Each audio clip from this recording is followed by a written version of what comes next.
Hi, welcome. I am Michelle Vandepas, and I'm here interviewing my good friend, Karen Curry Parker, today. She's not just a friend, she's a mentor, she's a business partner, she's a soul sister. And the reason I'm interviewing her today is we've had these discussions about mindset and creativity and manifesting, and she has some cool new quantum information about this. So, welcome. Thank And you. let's dive right in. One of the things Absolutely. I really struggle with is the word mindset. It's just the word I struggle with because it makes me think that everything's in my mind. hmm And I've spent 30 years learning how to integrate my mind and my heart and my soul. And now all of a sudden, all the gurus out there are telling me to have mindset. So talk about that with me. Tell me your thoughts. Well, as you probably know, a lot of what I talk about is rooted in a system of personality assessment called human design, which I'm not going to get into the technique and the technology and the science behind human design, but basically what it is, it's a collection of archetypes, and it's a blueprint for how we use energy. And one of the things that I find kind of amusing, I don't know if amusing is the right word, but certainly I find entertaining, is that we focus on this idea of mindset kind of obsessively, whether we're looking at it from the context of goal setting or we're looking at it in the context, if you've got a little bit more of an esoteric background, in setting intentions or prayer, whichever, wherever you lay on the spectrum, it's all kind of the same thing. And then, kind of mixed in with this is this idea that if you have a positive mindset, meaning if you're basically an optimist and you're having positive expectations and thoughts, then poof, everything's going to work out just fine, and your mindset's going to kind of protect you from everything. And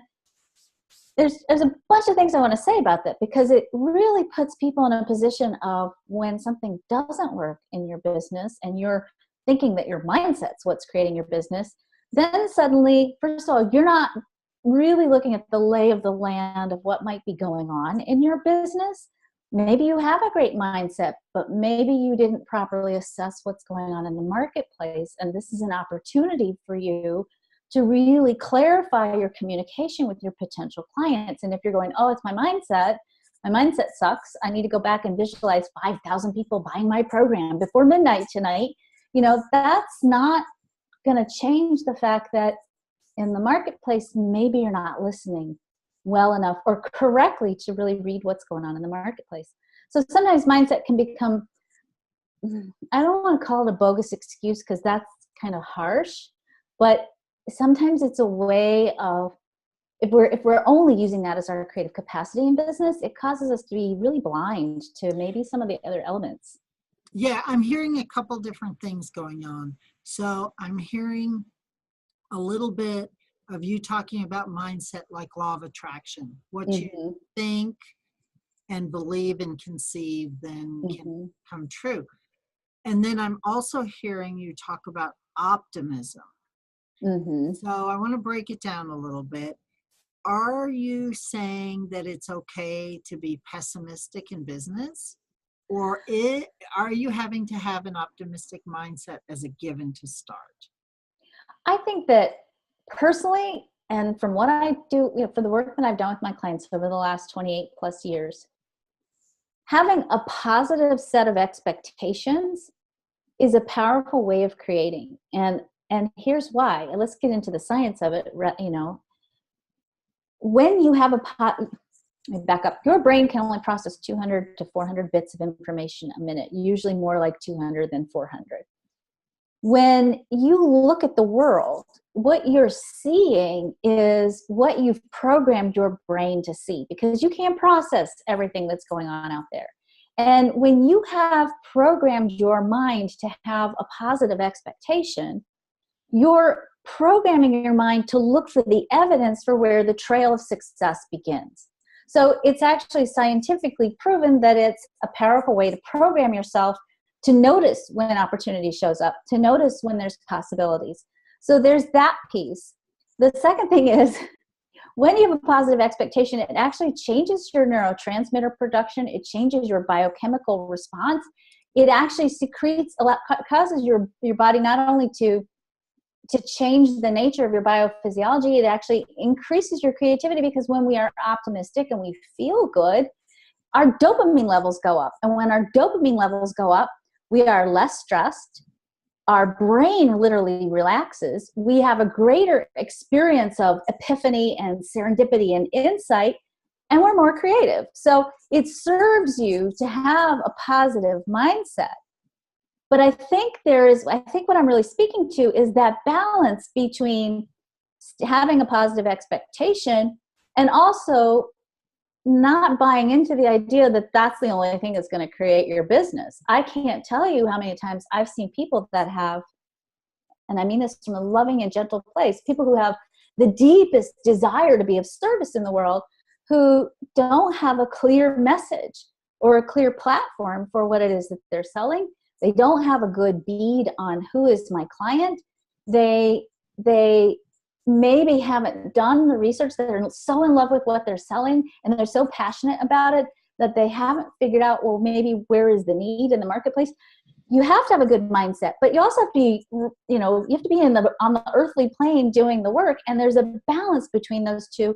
And I have seen it go both ways. I've certainly seen people who have worked really hard and done the work, who have a crappy mindset and things blow up in their face constantly and they never see possibilities. And I've had people that have had such a great mindset and it's just been la la la la, so amazing that, nothing ever meets their expectations. And then they sort of feel like, oh, there's some kind of aberrant light worker freak or some kind of person that is a dreamer or unrealistic, and nothing will ever come true for them anyway, so they quit. So there's kind of this midpoint between those two places that, you have to strike that balance. So I love how you say that when you have a positive mindset, you can see the opportunities. Mm-hmm. And I think there's a place in the market that where some people see problems, entrepreneurs can get in there and see them as opportunities. So I think that's a really good distinction for mindset. Mm-hmm. The other piece I want to play off of for a minute before we dive down the creativity genre here is when you talk about having that mindset, underneath that, I am thinking to myself, there's a piece in there that's gratitude. And totally. When you can be grateful for what you have, that's part of the mindset about being optimistic, I think, right? Is having some gratitude, but that comes from a place of heart. Mm-hmm. Well, and I'm actually going to talk about for just a second the science of gratitude, because again, gratitude, just like I talked about how when you have a positive expectation, it programs the brain. I like to call gratitude just noticing with heart, right? Mm. You're just noticing with heart. And again, that noticing creates results. Taking it back to the quantum physics realm, the big dilemma that quantum physicists have had since the inception of their understanding of how quantum particles behave is this. When you observe a quantum particle, its behavior changes to meet your expectations. So everybody who's observing quantum particles is seeing something different, which means the nature of reality and truth, is really pretty independent. What I perceive and what you perceive and what the UPS man who just drove by perceives, it's all going to be different. Even if we're all looking at the same chair in an office, our perception of it is different. When you are consciously using gratitude as your creative energy, you're consciously observing basically a set of quantum phenomena or a set of quantum particles. And your observation is influencing not only your perception of it, but your experience of it. And if you are noticing with heart, you are actually forming a quantum reality around what you're noticing. So gratitude is actually an incredibly creative energy. And it's, again, one of those energies that we kind of poo-poo because we think, oh, that's Pollyanna. That's, that's those la, la, la happy people. It's actually a really powerful way to harness the power of the quantum field and to control the outcome of your expectations and your creative force. All right.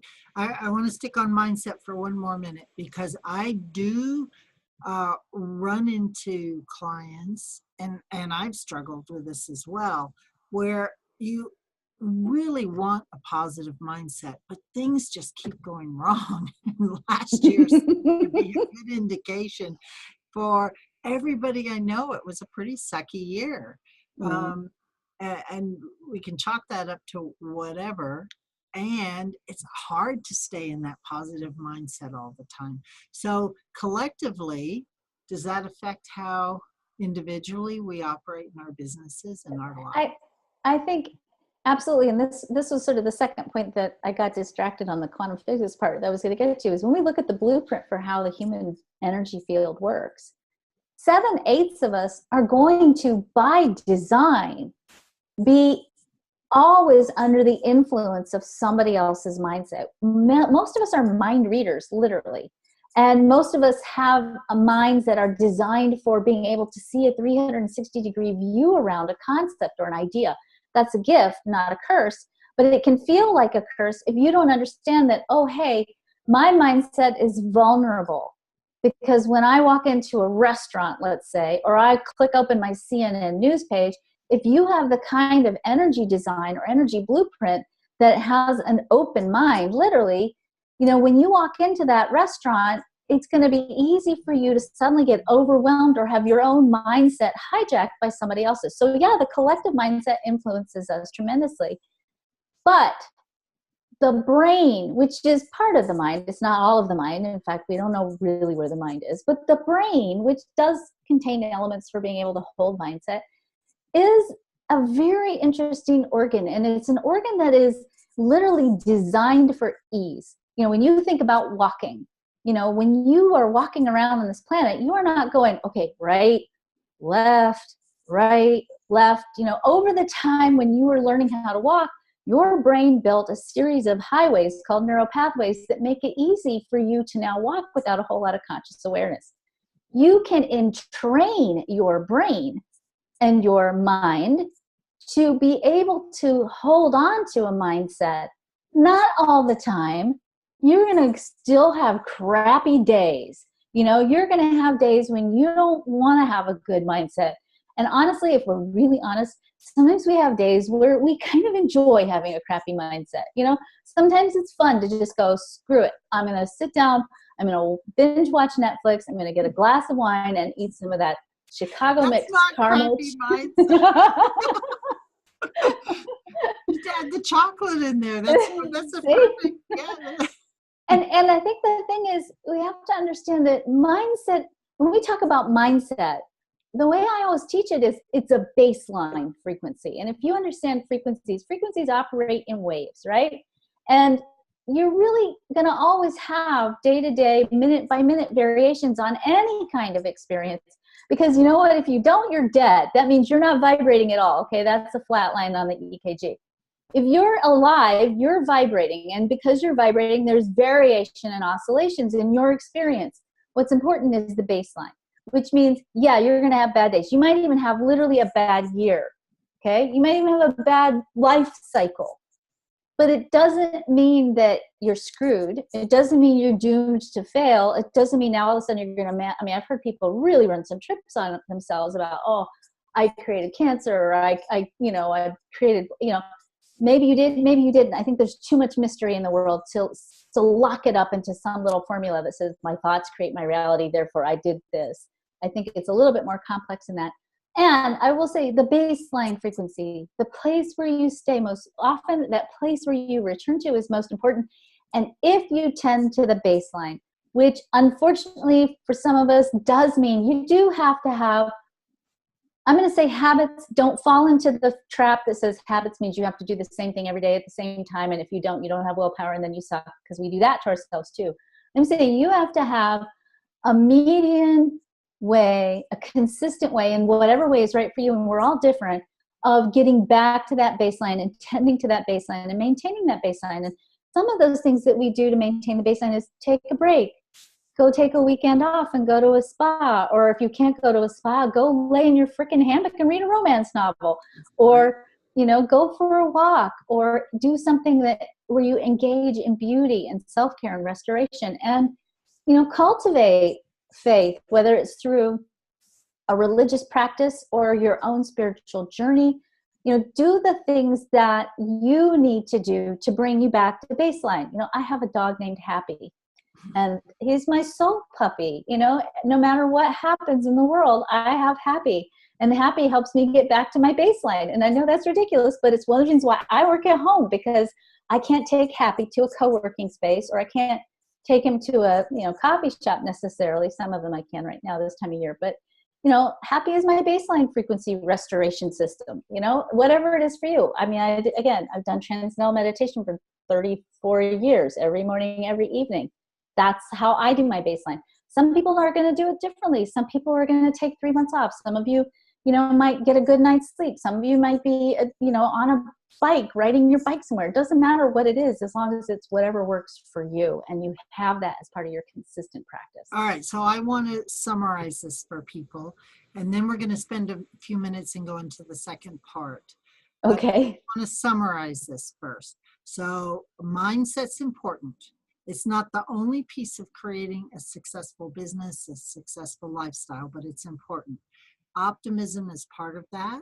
Being grateful is part of that. And if you don't feel as though you're in that place, you have to find a practice to help you get there, and then continually come back to this practice.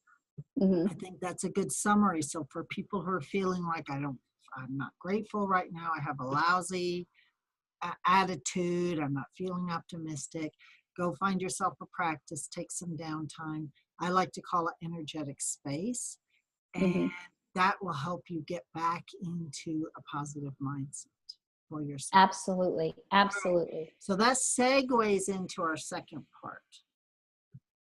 The second part is, I strongly believe, and I think you do as well, that creativity is imperative to how we keep a good mindset, how we keep a good optimistic viewpoint, and how we keep our heart engaged. So talk now about the creative piece of manifesting your mindset and your business and all of that. Big subject. The creative piece. Well, okay, so I'm going to tell you what I tell most of my clients, especially if they're like escaping the cubicle. If they've got this idea that I'm going to get out of my job and I'm going to start my own business on the side, which is where a lot of people are. Or if you've had a business for a while and you're kind of in a rut and you're ready to sort of change the nature of it. I think you have to do what I'll call a pre-launch sequence. And that pre-launch sequence means you have to, first of all, and this, I'll promise I'll tie this back to creativity. You have to, first of all, be clear about why you're going into business. Because if you're going into business because you hate your job and you're not making enough money and you want to be free, and you think that, oh, if I go do this business, I'll be free, I'll make a ton of money, and then I can go do what I really want to do, I can almost guarantee you probably 99% of the people who have that drive or that motivation to go into business for those reasons, you're not going to do it. You're not going to succeed at it. And part of why you're not going to succeed at it is because you're actually cutting yourself off from your true creative capacity when you start to limit the parameters about the steps necessary that have to happen for you to eventually get to this creative end goal. The thing I always tell people is, before you leap, be sure you're clear about what you're doing and why you're doing what you're doing. And don't take the bypass route because you don't have the belief system in place that says I can go for what I really want, and you're compromising and settling. The second thing is, really look at your underlying motivations. Are you going into business to prove something? And you'll be surprised how many people do. You think about the energies that drive us when we're proving something and how closely those energies are tied to the energy of value. We oftentimes go into business to try to prove our value. If you're going into business because you're burned out and you think, oh, this will be a way for me to get out of doing this work, that's going to totally affect the nature of your creative power, and it's going to shut down your creativity. In fact, I will tell you, if you are burned out, and this is honestly, I think this is the number one reason why small businesses fail, and it has nothing to do with what the Small Business Association says. I think the number one reason why most businesses fail is because people go into business because they're tired and they're burned out, and they think that going into business for yourself is going to be like a piece of cake. And I will tell you that, you know, if you're going to be successful in business, you will have to train yourself to take time off. You will have to train yourself. I mean, I think there's been all the entrepreneurs I know, they eventually go through a cycle in their business where they have to go, okay, wait, it's not okay to go to bed with the laptop and keep it under my bed and check customer service emails in the middle of the night, or check my stats. How much did I sell while I was sleeping, right? We're a crazy kind of a bunch of people in that respect. I think, you know, some entrepreneurs, not everyone, but some of us who are, you know. Online entrepreneurs. I think that really Yeah. does speak to online entrepreneurs. Yes, I think that's true. I think if you have a brick and mortar business, you're hopefully not going down and checking your sales records in the middle of the night. Right. So, and also I think some people are, yes. And, you know, tire stores and all those. Oh, totally. Slightly different way to approach your business. Absolutely. But I think there is, you know, I think back to my parents when my parents went into business for themselves in their mid 40s. My dad got laid off, and somewhere around that time they decided to go into construction supply. I mean, it was hard objects they were selling, you know, right. Nails and physical products, right? Right. And they officed out of the house in the beginning, right? And they literally worked all day and all night. This was in the time when they had telex machines, right? And I would go to bed. I was a teenager. I would go to bed at night and I could hear the telex machine going off all night long because their clients were in Africa and all around the world. And so, you know, that business was running and they were getting up and checking telexes in the middle of the night. So it's a little bit different, but you know, there's that fear around, is my business going to make it? I got to give everything to it. So bottom line on that whole conversation is, if you're burned out, heal your burnout first. You know, I'm not saying don't go into business for yourself, but go into business when your energy level is where you need it to be. Because if you're exhausted and depleted, and then on top of that, you're trying to prove that you can do it, and you've got all these unconscious drivers, such as, you know, your fear, or maybe, you know, you're struggling to prove your lovability in the world, or whatever your unconscious drivers might be. When you've got that going on as sort of your subconscious landscape on the inner plane, first of all, it takes a lot of energy to try to maintain stability with that kind of an unconscious landscape. And that's also going to add to the burnout piece, but it also shuts down your creativity because you're going into business from a place of being stressed and under pressure and anxious from the start. And again, what research shows us over and over again is that being under stress, being in a low-grade fight or flight response all the time, literally cuts off your creative energy. And it makes sense, right? If you're running from the bear in your front yard, you don't want to be distracted from anything else, right? You want to only have one thought and one thought only, right? And that is run, and run to wherever the bear isn't. And your body is designed to shut down all those other creative ideas, all that other creative expansion, because you're like focused on survival. And you can't create business from that place very effectively. You can try. You might have a modicum of success to kind of get you started, but that real expansive creative possibility that's available to you, it doesn't happen when we're out of balance with those other pieces. All right, so we're just about out of time here, Karen. And so again, I want to sort of summarize for the people listening what I got out of this, because I think this is really important to help really give nuggets of takeaways for people. And what I'm hearing is that if you go into business, or if you're going through a cycle in your business where you're feeling stressed, overwhelmed, pressure, getting up in the middle of the night to check your stats, and so you're not getting enough sleep, you're undervaluing yourself, or just not showing up as a full human being, and valuing yourself for who you are, all of these things act as creativity suppressor. Mm-hmm. right? That's a good way. Yeah. And you can't be an entrepreneur or be in business if you don't have that creative fire.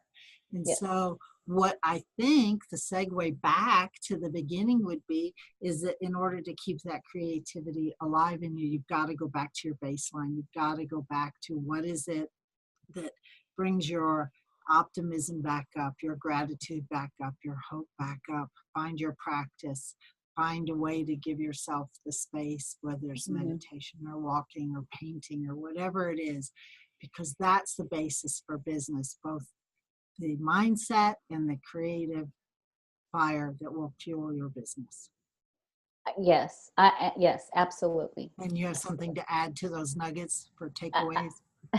I think the only other piece that I would add is that I think that in our logical, sort of right-brained conditioning, and I think we're very much trained that way. We're trained to be in formulas. That in our training, many of us have been led to believe that creativity or even higher order archetypes like beauty or rest or truth, that kind of stuff is frilly stuff that comes on the side after we've done the formula of work hard, make money. And I will tell you that, I've just seen it over and over again. A truly successful business person knows how to tap into that creative flow and understands that the success of their business comes from a holistic integration of that aspect in their life, not just in their business, but in their life. And that if they cut that out, then they burn out and they get stuck, and they can't see the solutions because they're not engaging the full nature of their true creative essence. And you have to practice that, and you have to bring it in. Otherwise, it's not going to be fun, and it's not going to work. That's beautiful. Thank you. So beautiful. So for everyone watching, Karen and I are going to be discussing these things in more detail. And in fact, they are a whole section of our workbook for the Matrix Manifesto, Matrix Maker Manifesto. Oh, and I was so excited. I lost my earpiece. I'm so excited. We are very excited. So you will be finding out more about that, and also some courses that support this whole discussion. But so glad to have you with us. Hit reply to the email or go ahead and comment if you have some comments on this. And we look forward to seeing you inside the Matrix. We are very excited to see you and to connect you with your tribe, where you belong, people who are, I think, on the leading edge of bringing in a completely new way of being in business in the world. So we're excited to have you. Thank you, Karen. Thank you, Michelle.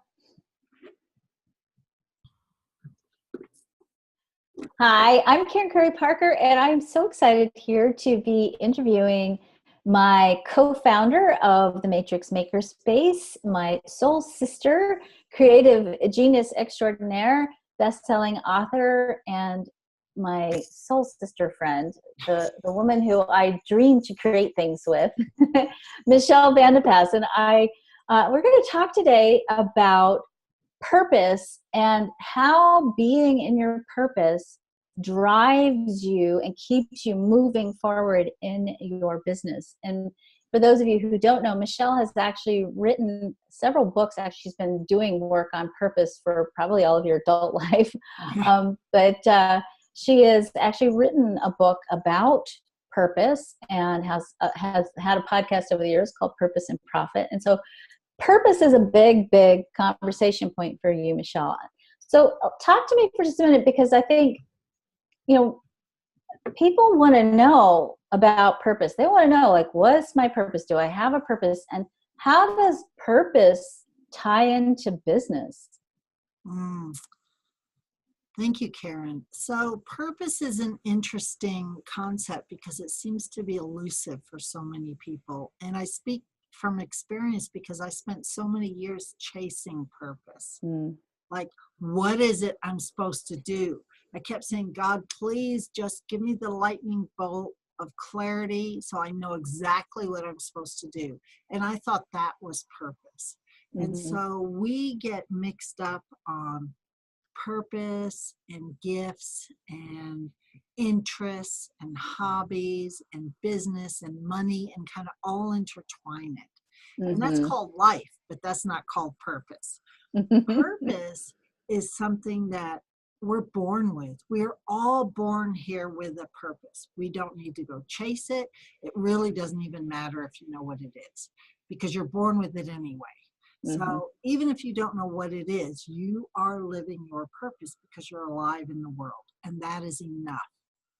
Now, most of us want to know what our purpose is, though. Most of us have this longing or this curiosity about what is it we're here to do. And the way I like to talk about this is look at the things you do naturally. And that usually doesn't have anything to do with your work in the world. It has to do with how you live your life, how you be in the world. So some of us are just natural teachers. Some of us love to care give. Some of us are good politicians, and I say that in the nicest way, right? The essence of what a great politician is, like getting out there and connecting people and making things happen and giving vision, right? Some of us are really good at the details and executing things. So those kinds of actions are our purpose. Our purpose is not, I'm meant to be a nurse in the world. Our purpose might be, I am a great caregiver, and I tend to do that naturally no matter where I go. I may choose to become a hospice nurse. I may choose to become a preschool teacher. I may choose to work with the elderly. I may choose to go work at McDonald's and give love every time I serve and take money, right? And so how you take your purpose and make that happen as your income producing venture may or may not be related. But the more you bring that energy of caregiving or teaching or executing into whatever job or business you already have, the more you will feel fulfilled that you're living your purpose. So I love that, because I think, and I'll probably get in trouble for saying this, but I think that whole book about what color is your parachute was that, do what you love and the money will follow, and you have to find a job where you're sort of fulfilling your purpose.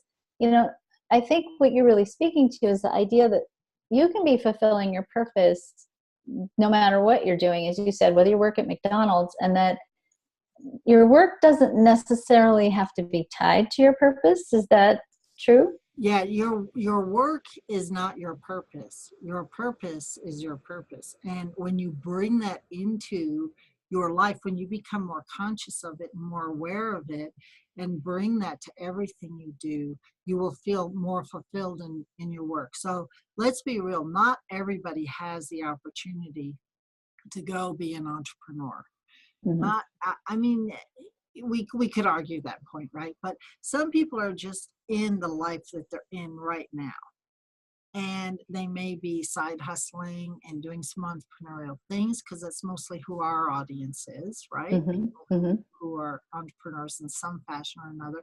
But you may also be doing some income that you don't like, some income producing work that you don't like. But when you can bring yourself to that, when you can bring all of who you are to that, then you feel more fulfilled and more opportunities open up, because you value yourself for who you are.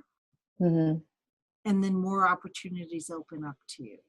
It's when we get stuck in this, I'm not living my purpose, I don't know who I am, I'm stuck in this lousy job. And we were talking about a mindset on a different interview, and you get in that smaller and smaller place and you're not valuing yourself. for who Mm-hmm. you are. So I like to say purpose is understanding who you are at the core of your being, and then be yourself out in the world in everything you do, whether you love your job right now or not.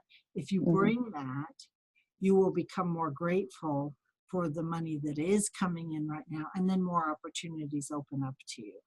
Absolutely. Absolutely.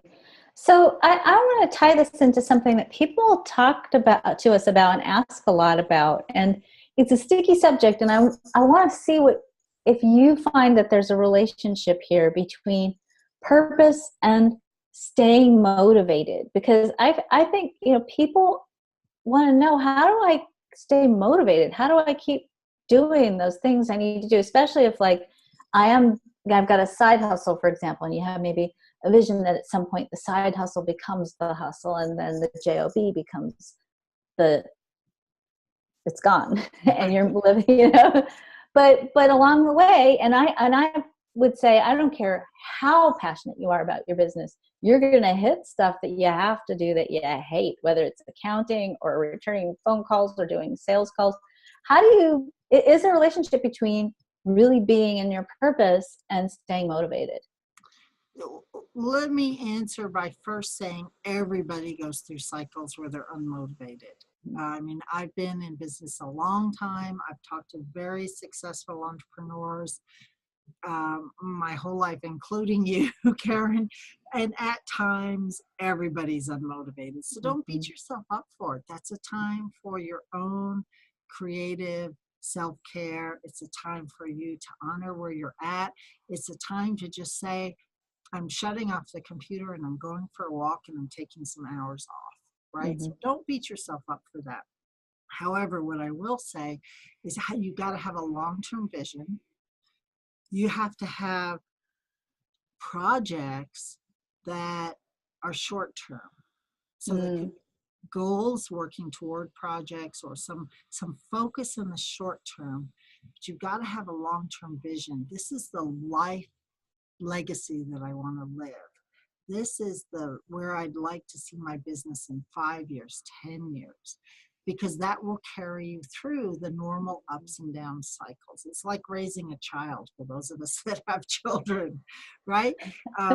You're going to be in the twos and the threes and the nines and the 14s, and every time you're going to want to tear your hair out and go, this is not worth it. I didn't sign up for this. You have a long-term vision that you're going to have this amazing adults at some point, right? Mm-hmm. So you ride those ups and downs. Same thing with the business. You got to have that vision.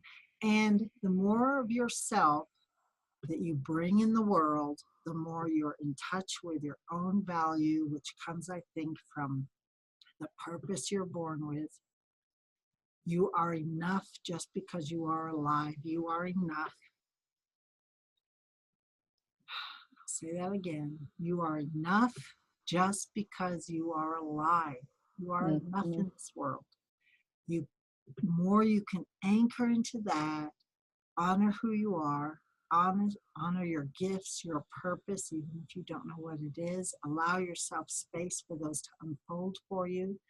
And the more you bring that into your business, the more creative you'll be, the more optimistic you'll be, the more you'll be able to ride the ups and downs, the more you'll be able to go, oh, that was a really sucky day or week or month. Or year. But it's just one small blip in my life. Mm-hmm. And so, yeah. I have a question for you personally. Yeah. How do you stay connected to your purpose on a regular basis? What do you do? What's your technique? Yeah, so I don't think about it too much anymore. I used to a lot, but I will tell you that purpose, spirituality, creativity, and entrepreneurship are all really intertwined for me. It's if one of those sort of goes off the radar a little bit, my business suffers. So when my sales go down, and you know this about me, I take a day off. I go to the spa. You walk. You go for walks. I go for long walks. And inevitably, I will get something in my email that says, "Hey, I've been meaning to hire you." It's funny how Mm-hmm. that works. I've been doing a 1K challenge on Facebook for a small group of people. And one of the things I say is, you've got to just turn your brain off Yeah. and go knit, go walk, go wash dishes, do something repetitive where your brain can just let go and dream and have space around it for a while. So for me, I walk, I do Tai Chi, I do binge Netflix, not all the time, but at the end of the evening, there's a couple of shows I like where I can just turn my brain off and not Mm-hmm. always be in this busy mode. Um, so some moving meditation is important for me. Mm-hmm. Good. I just have to just throw this in here because I signed up for your 1K challenge. Uh-huh. And I was like, I'll do this. Michelle's doing this. I put my thing in there and I thought, okay, I'll do I'll create 1,000. And then as you said, I just totally forgot about it. In fact, I didn't even remember it till the other day. I flipped on and you had posted something there and it came up on my Facebook notifications. And so I noticed that, and then I went to the mailbox, and in the mailbox was a check that my parents had sent me for $1,000 for no reason. Right. Perfect. I was like, Exactly. just that whole, just let it go, because I think sometimes that woodpecker thing we do up here, like you Yeah, can't the get more stuck in a stressed rut. we get about money, the harder it is to get out of it. Absolutely, absolutely. Yeah. So, is there anything else you want to share with our audience about purpose and profit, and what people can do to stay in that place of being in alignment with their purpose? Yeah. So quit chasing it. Don't worry about it. We have all these expectations, especially in the United States, that we have to be on purpose and then that's our job. Mm-hmm. And we forget that sometimes life is just life. I like to ballroom dance. I am not rushing out to open a ballroom dance studio, right? Right. It is not my purpose. It is just a way I express, and that Mm-hmm. something I love to do. It's a hobby. And so don't sort of get intertwined that everything you do has to be on purpose and for purpose, and my work has to be all intertwined with purpose. But do honor who you are and allow your purpose to emerge through who you are, and allow who you are to emerge through your purpose. Ah, beautiful. And then obviously join me in one of my classes, because if I if I didn't give a little pitch toward profit, I wouldn't be the purpose and profit queen. That's right. That's right. So, well, thank you so much for your insights. Every time I hear you, it's so interesting because, I am very blessed, as we talked about, to be to be somebody who really does love my work. And I feel like I embody my purpose in my work. But I always flash back to when I was in nursing school, which is not my work. But I did it for a short time. But one of my nursing instructors said to us, "You're not your job." And it's very easy to drop into that idea of I am my job, and to remember, and I think you teach this so beautifully, is you're not your job. Right. And if you start to think you are, that's the fast track to getting out of balance. Or I would say, I don't like the word balance because it's sort of this or that. I Right. like the phrase harmony better, but there's a fast route to getting out of harmony. And the minute you get out of harmony, if you're in business, it shows up everywhere in your business. Like you said, all of a sudden the sales stop, or all of a sudden, chaos happens. You get audited or whatever, because, Yeah. your energy creates, and that lack of connection with who you are, it creates a lot of discord. I actually think it's one of the things that causes, physical disease, even if we're not careful, that we get, who we are, the bigger expansion of who we are, really wants us to be who we are. And when we forget that, it creates a big mess. So It does. We're always going out there looking for it rather than inside, mm-hmm. allowing it to emerge. I'd like to just invite everyone to join us over on the Matrix, because Absolutely. I think all these conversations that you and I are having about purpose and business and work in the world is so important for every entrepreneur. And so come over to the matrix.world. Absolutely. And and you know, one of the things that I think is really important that we do in the matrix is we're really good mirrors for each other, because sometimes you need somebody to sort of reflect back to you like, oh hey, wait, you're being your job, you're not your job, be who you are. And you know, it keeps you honest and keeps you in your own personal integrity. And you know, one of the things I think that's so beautiful is we've created the space where we remind each other about who we are, so we can stay in that harmonious creative space of, you know, being fully present to the work and to the work that we're doing, but also being fully present to the rest of our lives too, because it's, what's the point if you're not? So important. All right, so join us everyone. Thank you, Michelle, for sharing your wisdom, and we look forward to our next conversation here in the Matrix. Thank you, Karen.